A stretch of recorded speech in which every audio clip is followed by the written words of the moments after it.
के दिन अगर शिव जी के मंदिर में पानी चढ़ाया जाए, जल चढ़ाया जाए, तो घर में विद्वत्ता का अनुभव होता है महाराज। भगवान विष्णु ने जाते हुए शिव बाबा को देखा। शंकर भगवान से, भगवान नारायण ने कहा आप कुछ कहेंगे नहीं? भगवान शंकर कहते हैं नारायण चिंता मत करो, बार के दिन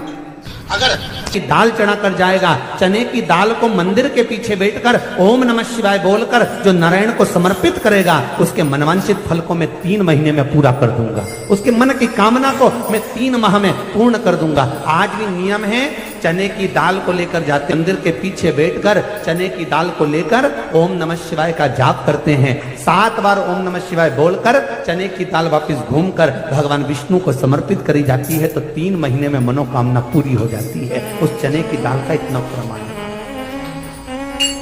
इतना प्रमाण। गुड़ जोड़ता है। जितने समय अतिथि हमारे घर में रहे, मेहमान हमारे घर में रहे, जिसको हमने आरती के समय पर गुड़ दिया है, जिसको हमने गुड़ दिया है, वो पाकर आनंद के साथ में। अच्छा, कभी तुमने सुना जो जिसके यहाँ पर गणेश जी नहीं होते, शादी ब्याह में अगर गणेश जी नहीं मिलते तो क्या करते हैं, वो गुड़ का जो ढेला होता है ना, उसी को आधा तोड़कर गणेश जी बना के रख देते हैं और उसी आधे गुड़ के ढेले का भोग लगा देते हैं। गुड़ का ही गणेश और गुड़ ही खजा। देखिए जरा भाव देखिए हमारे सनातन धर्म, भगवान को रिझाने का तरीका देखिए। अब कई लोग कहते हैं ये गुड़ से क्या होता है, ये मूंग से क्या होता है, ये धने से क्या होता है, चावल से क्या होता है, बेलपत्र से क्या होता है। अरे भाई, समर्पित करोगे, आओगे तो जानोगे ना। सावन के बार के दिन जिस लड़का और लड़की का विवाह नहीं हो रहा, बहुत हताश हो गए, परेशान हो गए, विवाह संबंध जमी नहीं रहा, किसी भी बुधवार के दिन तांबे के कलश में चने की दाल को भर लीजिए,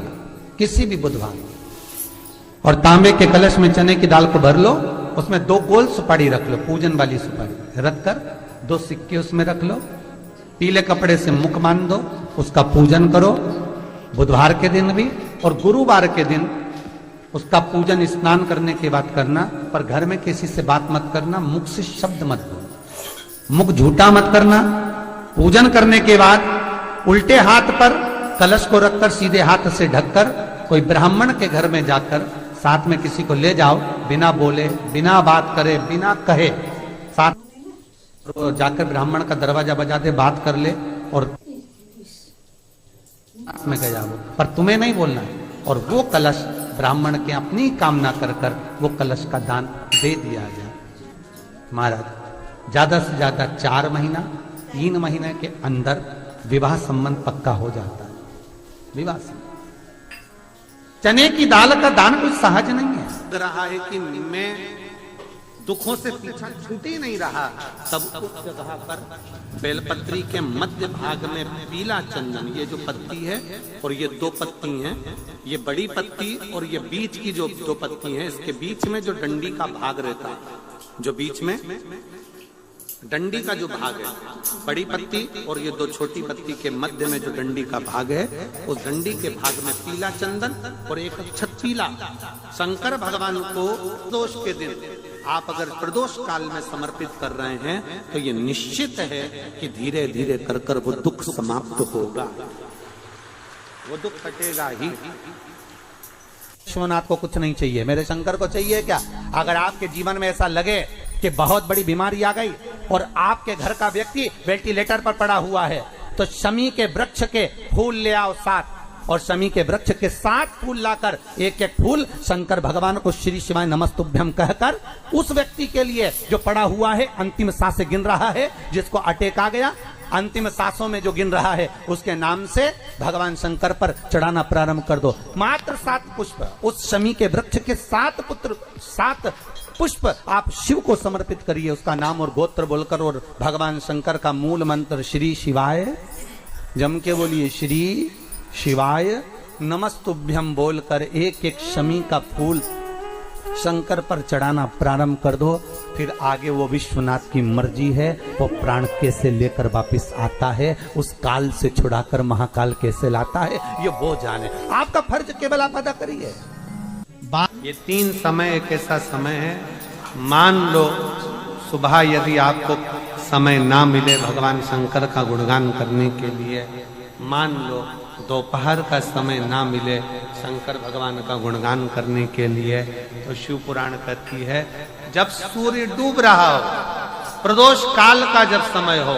तब उस शंकर का गुणगान करो तो सारी जिंदगी तुम्हें किसी के आगे हाथ नहीं फैलाना पड़ेगा। भगवान भोलेनाथ स्वयं तुम्हें उतना प्रबल वैभवपति बना। कितना सुंदर कहा है।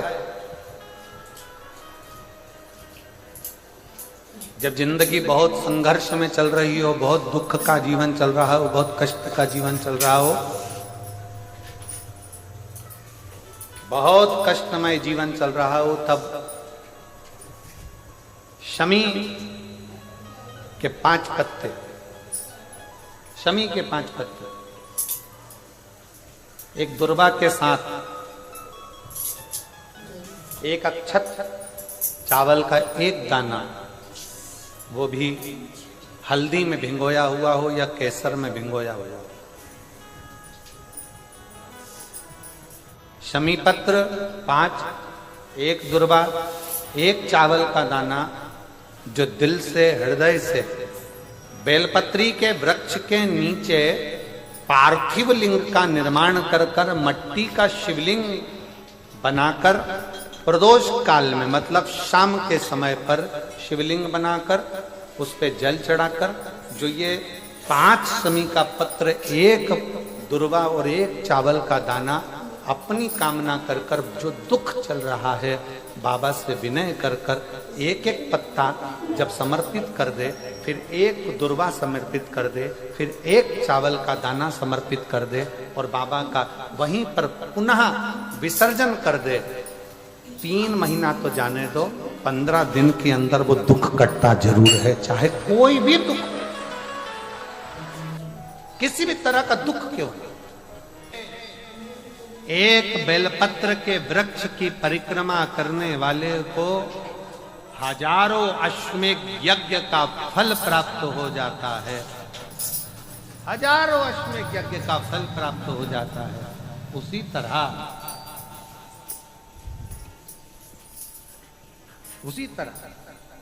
एक पार्थिव लिंग का निर्माण करने वाले को, मिट्टी का शिवलिंग का निर्माण कर कर पूजन करने वालों को 12 ज्योतिर्लिंग के शिवलिंग के दर्शन का पुण्य फल प्राप्त। जब श्री बद्रीनाथ भगवान विश्राम करते हैं, पट जब बंद होते हैं, तो मेरे नारायण के हृदय से बाहर जो लक्ष्मी जी का मंदिर है, वहां से लक्ष्मी जी को लाकर हृदय से लगाया जाता है और भगवान को एक कम्मल पूरा घी में उसको लपेट कर, पूरे घृत में उसको लगाकर, गौ माता के घृत में उसको लगाकर नारायण को भगवान शिव का स्मरण कर कर लपेटा जाता है। भगवान नारायण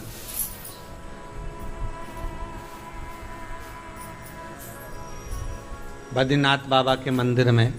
दिया घी से भर दिया जाता है, ताले लगा दिए जाते हैं, सब नीचे आ जाते हैं। जब अक्षय तृतीया के समय पर पट खोलते हैं, बाबा का कम्मल घृत से जुड़ा हुआ वैसा की वैसे ही घृत भरा हुआ, घृत में स्थिरता है, घर में घृत के अंदर लक्ष्मी का भाव आ जाता है। हमारे यहाँ हिंदू धर्म में बहुत सुंदर बात कही जाती थी पहले, आजकल जमाने में कहते कि नहीं कहते मालूम नहीं, पर मारवाड़ के अंदर एक रीति थी, घर के अंदर रसोई घर में एक इतनी बड़ी कुल्लड़ होती थी जिसमें घी भरा होता था, छोटी सी चम्मच होती थी, उसमें पूरे घर का घी खाली हो जाए और उस कुल्लड़ का घी खाली नहीं होना चाहिए। नानी भाई का मायरा सुना है आप लोगों ने? अगर नानी भाई का मायरा सुना होगा तो नानी भाई के मायरे में नरसिंह मेहता जी की जो दादी के प्राण छूटे थे, वो केवल इसी बात पे छूटे थे। अगर नानी भाई का मायरा सुना होगा तो आपको मालूम होगा, नानी भाई के मायरे में जब नरसिंह मेहता भोजन करने के लिए बैठे तो नरसिंह मेहता की भाभी दुरत गौरी ने कह दिया दादी के सामने, जब दादी बोली क्यों इसकी रोटी में घी नहीं लगा, तो कहा कुल्लड़ का घी समाप्त हो गया, रसोई घर में जो बाटकी रखी थी उसका घी समाप्त हो गया। जय कुंवर भाई को चिंता लग गई, आंखों से अश्रु बहने लगे और जय कुंवर भाई नरसिंह मेहता की दादी प्राणों को छोड़ दी कि मेरे रसोई घर का घी समाप्त हो गया, मतलब ये घर अब बर्बाद होने में देरी नहीं लगेगी। नानी भाई का मायरा कहता है, दादी के प्राण छूट गए थे, नैनों से नीर बह रहा था, केवल जरा सा संवाद। शास्त्र कहता है घर के रसोई घर में जिस बाटकी से आप रोटी पर घी लगाते उसकी बाटकी में भले आधा चम्मच घी पड़ा पर पड़े रहना चाहिए। क्यों? वो लक्ष्मी को घटने नहीं देता।